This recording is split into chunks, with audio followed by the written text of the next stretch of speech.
Olá, gente. Hoje nós vamos falar sobre histologia animal, com uma das aulas do intensivo que estamos fazendo, né, para o Colune. A gente tentar entender um pouquinho como funciona a histologia. A histologia é uma área da biologia que vai estudar os tecidos biológicos, esses tecidos, e aí a gente abrange tanto os vegetais quanto os animais. A gente vai estar focando na histologia animal, mas é bom a gente entender que os vegetais também é uma área, né, que se estuda, e tem como função a gente analisar as estruturas, as origens e a diferenciação desses tecidos, ok? Então, a definição basicamente é isso. E isso abrange minuciosamente cada tecido, a formação de cada tecido, enfim. Vamos entrar nesse quesito. Os tecidos, eles são característicos de animais multicelulares, porque precisa ter mais de uma célula, né? E porque essas células vão formar os tecidos, que vão formar órgãos e até mesmo o sistema de órgãos. Então, nessa imagem aqui, um membro, né? Um braço, e aí mostrando todos os tecidos que tem, né? E aí, uns desses principais tecidos são o epitelial, o conjuntivo, cartilaginoso, ósseo sanguíneo, muscular e nervoso. Uma outra imagem mostrando, né, em cada região do nosso corpo, a presença de um tecido para mostrar a diversidade e a importância de cada tecido para a formação, né, de órgãos e a função né, do nosso corpo como um todo, né, a importância deles. Vamos falar então um pouquinho de cada tecido, ok? O tecido epitelial é um tecido que vai revestir as superfícies corpóreas, né? Basicamente isso. E aí a gente divide em dois. Tem o tecido de revestimento, que basicamente tem essa função mesmo de proteção e impede mesmo, né, isola o corpo do meio externo e assim a passagem de algumas substâncias, tanto para o meio externo quanto do meio interno para fora, né? E também tem o epitélio glandular, que tem função de secreção de substâncias, muito importante também, né? E então a gente trouxe essa imagem com dois para mostrar os exemplos, né? O epitélio glandular e as glândulas tubulares e o epitélio de revestimento. Lembrando que esses dois têm diversidade entre eles, a gente não vai entrar aqui pelo tempo, né? Mas, enfim, tem epitélio simples, estratificado, glandular tem diversos, endócrina e exócrina, enfim. E aí uma outra imagem mostrando os epitélios, né, tanto por uma camada, por várias camadas, né, e aí onde tecido em diversas partes do nosso corpo, mostrando a importância do tecido epitelial e como ele reveste diversos órgãos importantes para o nosso organismo. Tecido conjuntivo é um outro tecido, esse tecido é muito amplo, né? Tem diversas 5 divisões, mas basicamente o tecido conjuntivo ele tem uma grande quantidade de substância intercelular e essa substância amorfa ela vai ficar entre as células, fabricada pelo fibroblasto, e elas são células que podem originar outros tipos de células do tecido conjuntivo. A gente vai ver mais para frente, né? Uma imagem do tecido conjuntivo, uma uma lâmina histológica, e essas divisões. Tem o tecido conjuntivo propriamente dito, e dentre eles tem o tecido conjuntivo frouxo, reticular e o denso, tem o tecido ósseo, super importante, tem o tecido cartilaginoso aí na imagem, com os condrócitos, tem o tecido hematopoético, que não tem na imagem, mas sim, faz parte do tecido conjuntivo, e o tecido adiposo, né, muito importante. Eu trouxe a imagem para a gente tentar resumir rapidamente essas divisões e um pouquinho sobre elas. O tecido adiposo, ele é rico em adipócitos que vão acumular gordura. São isolante térmico, ajuda na proteção mecânica, na degradação de toxinas e participa também na formação de hormônios. O tecido hematopoético é um outro tecido conjuntivo, ele é dividido em mieloide e linfóide. Mieloide é o tecido que produz as células sanguíneas e também formam a medula óssea, muito importante, do tecido hematopoético. E o linfóide é o tecido que vai estocar essas células e amadurecer essas células. Aí um exemplo focando aqui, né, no tecido adiposo, um exemplo das células adiposas, e do tecido hematopoético, a gente vai focar mais que ele é dividido também em plasma, que é basicamente uma quantidade, um líquido, né, que tem água e outros nutrientes, e ele vai transportar esses nutrientes, vai transportar os hormônios que tem nele também, algumas excretas, gases, super importante, e alguns elementos figurados, né, que são muito importantes a gente tentar gravar, são as hemácias, os leucócitos e as plaquetas, são as células do tecido hematopoético. E aí, mostrando uma imagem, né, a formação dessas células, mas não é o caso aqui agora. E aí, para a gente mostrar a variação dessas células, né, aí mostrando a formação da medula óssea, e as divisões, né? Os glóbulos vermelhos, a gente tem que lembrar que são anucleadas, os glóbulos brancos têm uma diversidade, né? Tá aí na imagem, e as plaquetas. Cada um tem sua função, né? Os glóbulos brancos, eles têm uma função de, basicamente, transportar oxigênio, com o auxílio da hemoglobina, muito importante. Os glóbulos brancos, eles auxiliam na defesa do organismo, tem uma função basicamente essa, a gente vai tentar aprofundar, e as plaquetas, elas auxiliam muito no estocamento de sangue, quando há um corte e alguma ruptura de alguma via sanguínea. Estou falando resumidamente, mas o tecido hematopoético é extremamente importante. Tecido conjuntivo propriamente dito. Ele sustenta e nutre outros tecidos que não possuem vascularização, né?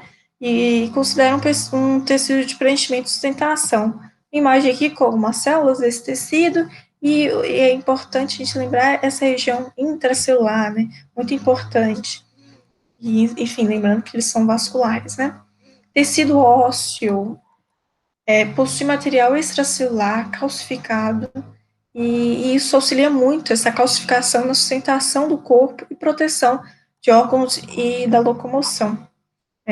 Aí uma imagem do tecido calcificado, tecido ósseo. Tecido cartilaginoso é um tecido não vascularizado e possui fibras colágenas e elásticas. Então, ele tem uma consistência firme, mas ao mesmo tempo é flexível. Também auxilia na sustentação e na locomoção do corpo, né, de diversas partes do corpo. Também muito importante. E é um tecido de uma foto de uma lâmina histológica. Isso aí são umas imagens das lâminas, de algumas lâminas, de todos esses tecidos, para a gente ver a diferença entre eles, a importância de cada um deles. Então, todos esses 5 fazem parte do tecido conjuntivo. Vamos agora falar sobre o tecido muscular. Tecido muscular é extremamente importante porque garante o deslocamento do nosso corpo, do movimento, da sustentação, tanto do corpo em si, né, da locomoção, como das estruturas internas e dos fluidos do nosso organismo.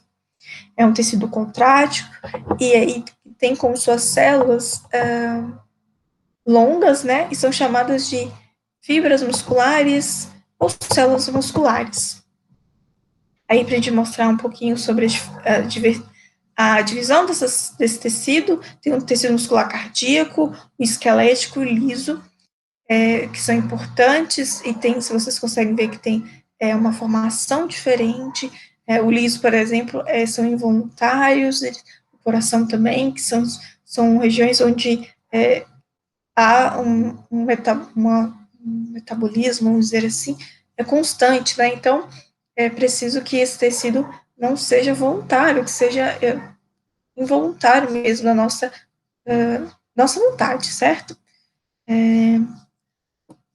Aí uma outra imagem mostrando um pouquinho sobre o músculo contraído, o músculo relaxado, mostrando as fibras musculares, a miofibra, e aí mostrando que nessas miofibras, os filamentos finos, que é a actina, e o filamento grosso, que é a miosina, que são extremamente úteis para a contração muscular. Finalizando dos tecidos, né, o último é o tecido nervoso, que interage junto com o meio e todas as partes do corpo.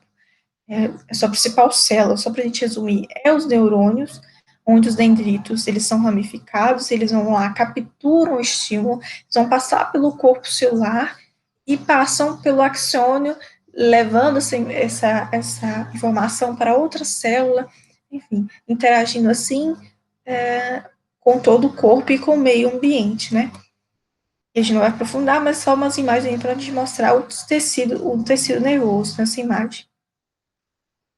Vamos agora para as questões, né? Vamos falar, as duas primeiras são questões do Colune e as próximas são questões de alguns vestibulares. Essa de 2012, Colune de 2012. O sangue, eu não vou tentar ler, vocês pausem para vocês lerem, porque vai ser muita informação e muito texto.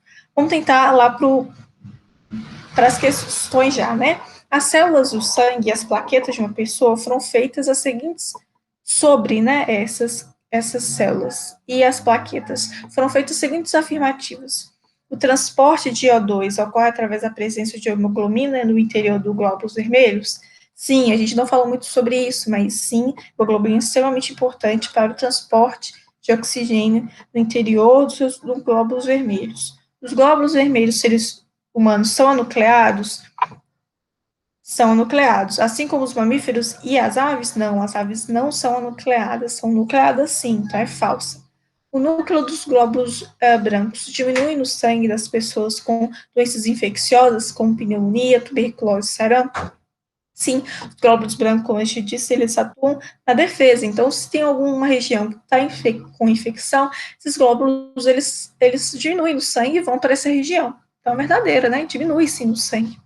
As plaquetas são importantes na defesa dos organismos contra câncer, infecção bacteriana e virais?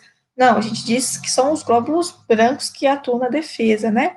Os alimentos ricos em ferro são úteis para o sangue, evitando anemia e garantindo eficiência na distribuição de O2 pelos glóbulos vermelhos? Sim, verdadeiro. Então, essa questão ela foi cancelada na prova porque ela tem 3 questões verdadeiras. E aí a gente não tem nenhuma opção que abranja isso. Então, essa questão, na época, foi cancelada. Mas a opção é essa: 2, 3 e 5. Vamos para a questão 28 da prova de 2018. Então, fala sobre da pele, blá, blá, blá, fala sobre um pouco sobre uma coisa muito importante, né, que fala sobre que essa questão de tons é muita questão, um contexto cultural mesmo, essas questões odiosas, né, que as pessoas tratam durante séculos em relações à cor da pele, né, muito uma forma de discriminação.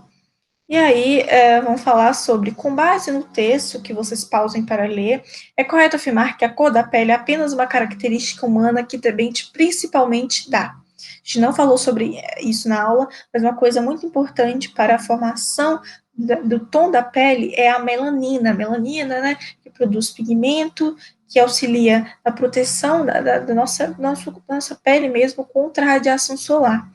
Então, ela é produzida pelos melanócitos e é presente nas células epiteliais da epiderme, que é a opção D, ok? Pausem e tentem responder vocês, ok? Prestem minha atenção no texto, que é muito importante. Um texto grande, porque a gente não vai trabalhar aqui, mas seria interessante vocês lerem e tentarem atentar a isso. As glândulas multicelulares se formam a partir da proliferação celular. Aí tem uma imagem, né, mostrando as glândulas, e aí as glândulas como elas formam, né? Que por a forma endócrina e exócrina. Então, acontece na epiderme, né? Em volta aí o tecido conjuntivo, e aí forma a glândula exócrina na primeira, glândula 1, e a glândula endócrina, ou seja, a exócrina que está de alguma forma em contato com o meio externo, libera externamente. E a glândula endócrina, não necessariamente no primeiro momento, ela libera a glândula, as suas secreções para o lado externo. Então, vamos tentar responder aqui. Com base na figura, assinar a opção que vai abranger o tecido onde as glândulas se originam, que é onde? Tecido epitelial. Onde os tecidos ficam imersos é o tecido conjuntivo, né? E auxilia na vascularização desse tecido epitelial. Onde a glândula 1, vamos ver na imagem, é uma glândula exócrina, né? Tem uma relação com o meio externo. A glândula endócrina é a glândula 2, então. E um exemplo de glândula exócrina.